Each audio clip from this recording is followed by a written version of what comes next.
អ្នកនរគ្នាខ្ញុំបានអារ៉ាក្នុងវីដេអូនេះដែរខ្ញុំមកប្រាប់អ្នកនរគ្នាពីរបៀបនៃការយក Mason Client ដើម្បីទៅ join ជាមួយនឹង domain controller របស់យើងដើម្បីយើងអាចធ្វើការ manage ទៅលើ Mason Client របស់យើងបានអូខេអញ្ចឹងហើយដើម្បីយើងអាចធ្វើការjoin យក Mason Client ទៅ join ជាមួយ domain យើងបានដូច្នេះយើងត្រូវមាននៅ Mason Client មួយយើងធ្វើការ start របស់គ្នាចឹងដំបូងយើងធ្វើការ install នៅ Windows ថ្មីរបស់ខ្ញុំមួយទៀតដែលធ្វើជា Mason Client ដើម្បីធ្វើការ test ជាមួយ network នេះផង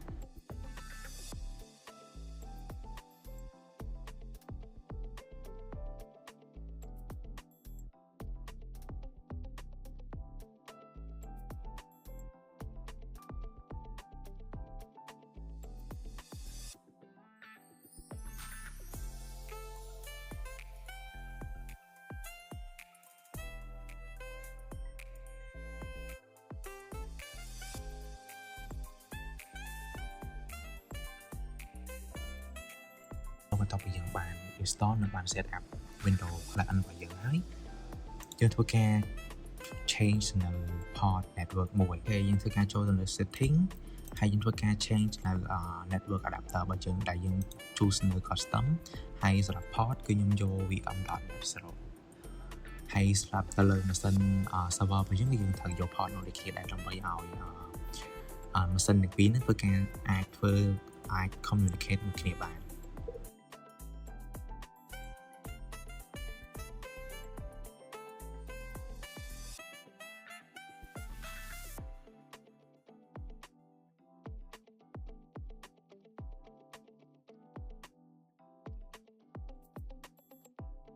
ខ្ញុំធ្វើការចូលទៅ change នៅ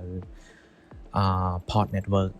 នៅលើ machine server របស់ខ្ញុំដូចគ្នាគឺខ្ញុំជ្រើសរើសយកនៅ port VM.VM.0 ដូចគ្នា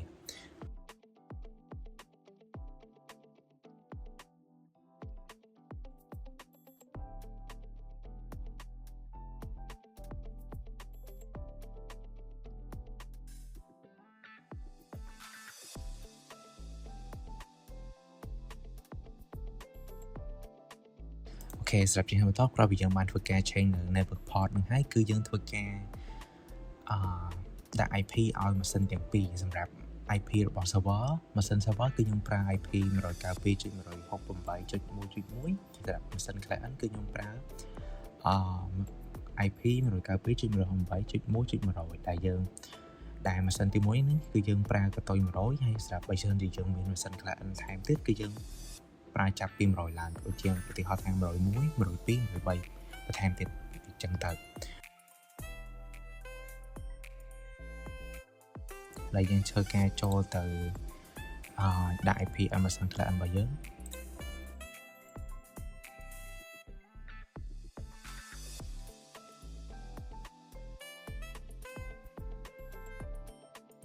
ចុចលើពាក្យ property ទៅលើ IPv4 ហើយយើងចូល create នៅក្នុងក្រុមនេះដើម្បីយើងអាចដាក់ IP របស់ចូលទៅកាន់ Mason Client របស់យើងបាន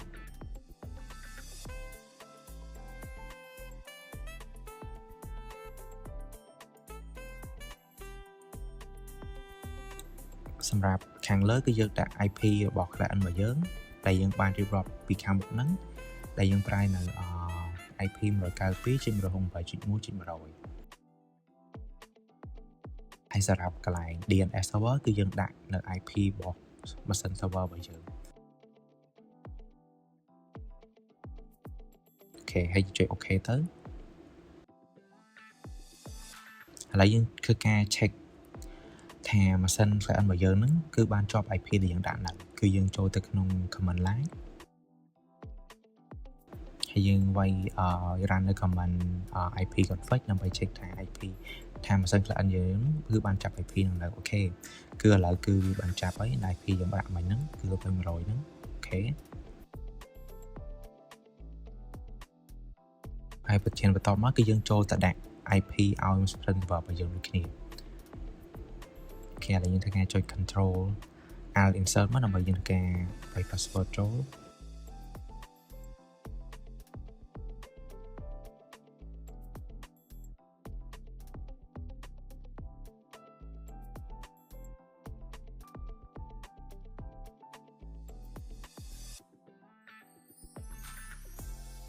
នឹងចូលកន្លែង network sharing center ដូចទៅនឹង machine client របស់យើងមក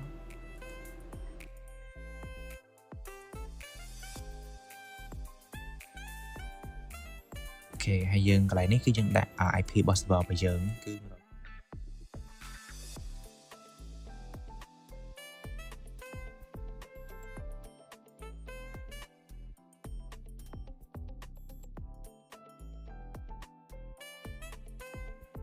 ហើយសម្រាប់កន្លែង DNS គឺយើង set វា default មកចុចអូខេចុច close ហើយយើង check ថា machine server យើងបានចាប់ IP ដែលយើងបានដាក់នៅ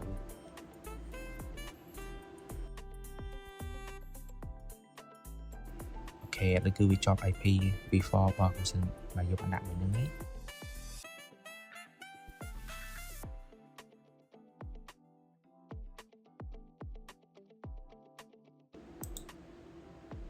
ឥឡូវយើងធ្វើការ ping យើងធ្វើការ ping ពី machine client របស់យើងទៅកាន់ machine server របស់យើងតើយើងអាច ping តើយើងដើម្បី make sure ថា machine ទាំងពីរហ្នឹងមាន connection ដូចគ្នាអត់គឺអាច ping ស្គាល់គ្នាបានអត់បន្ទាប់ពីយើងបានដាក់ IP ឲ្យ machine ទាំងពីរហើយចឹងធ្វើការ ping សាកមើលសិន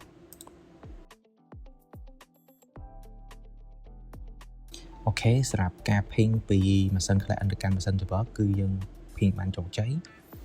ឥឡូវយើងសាក ping ពី machine server ទៅកាន់ IP របស់ machine client របស់យើងវិញ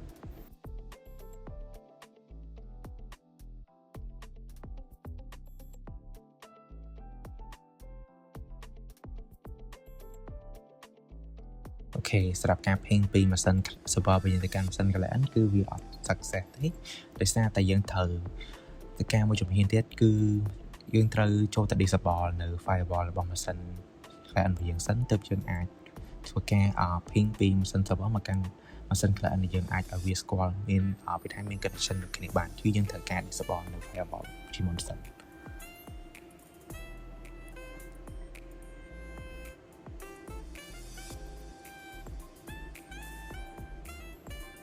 ខេជាការ disable ចោលអស់មក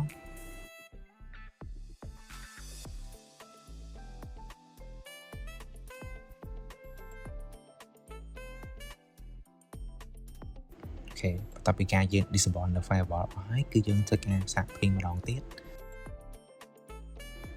អូខេបន្ទាប់ពីយើងបាន disable firewall ហើយគឺយើងធ្វើការសាក test ping ម្ដងទៀត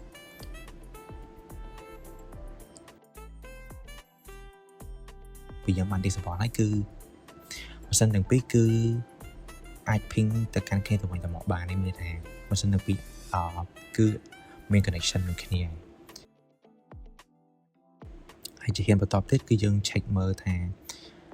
domain ម្ដងគឺឥឡូវយើងការ check មើលសិន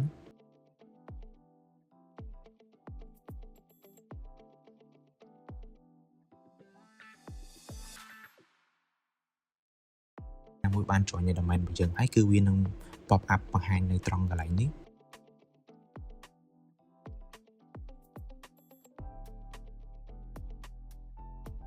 ជំហានបន្តគឺយើងធ្វើការ join នៅ domain យើងធ្វើការបើកជាមួយនឹង file explorer មកហើយយើង right click ទៅលើ DPC ចុចទៅលើ property ហើយយើងចុចទៅលើពាក្យ advanced system setting ចុចទៅលើ computer name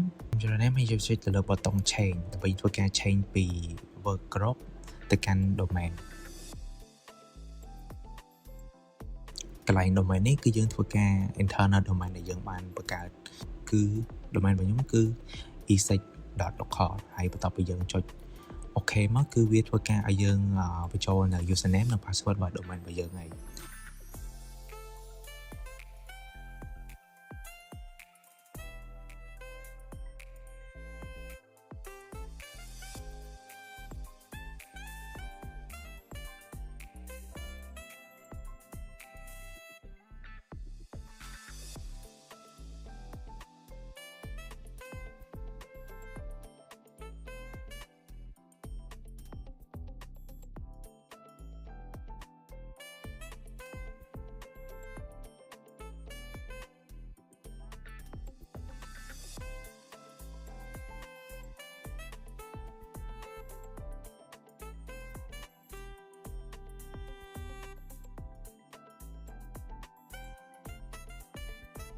បន្ទាប់ពីយើងបានបញ្ចូលនៅ username និង password បានត្រឹមត្រូវហើយគឺយើងអាច join នៅ domain របស់ Mason server យើងបានហើយវានឹង load ជា success message ឲ្យយើងឃើញហើយវានឹងធ្វើការ restart នៅ Mason របស់យើងដើម្បីវា apply change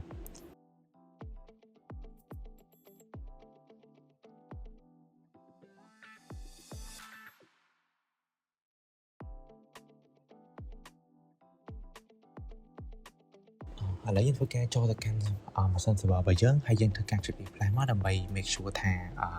Mason client របស់យើងពិតជា join ទៅកាន់ domain របស់យើងបាន success មែន